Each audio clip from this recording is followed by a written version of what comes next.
Toujours plus précaire, seul face au risque de la rue. 2 ans après le vote d'une loi pénalisant la sollicitation des prostituées, la situation des travailleurs et travailleuses du sexe est encore plus compliquée qu'avant. C'est la conclusion d'une enquête menée par des chercheurs du CNRS auprès de 600 prostituées. Parmi eux, ils sont près de 2 tiers à avoir connu une détérioration de leurs conditions de vie ces dernières années. Près de 80% ont vu leurs revenus baisser, avec des conséquences extrêmement graves.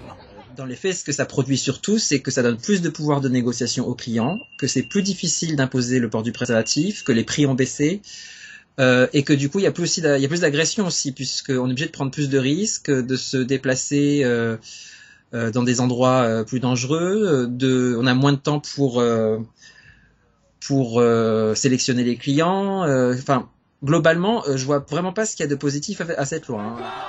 Il y a 2 ans, le vote de la loi avait mis à jour d'importantes divergences entre ceux abolitionnistes, favorables à la pénalisation des clients, et le mouvement syndical des travailleurs du sexe qui se veut plus pragmatique. Déjà à l'époque, il s'inquiétait des effets pervers que la loi pourrait avoir.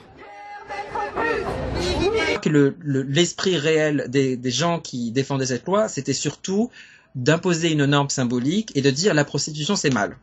Bon, le problème c'est une fois qu'on a dit ça et qu'on fait tout pour essayer d'empêcher l'exercice du travail sexuel, on ne prend pas en compte les réalités concrètes et pratiques de la vie des gens.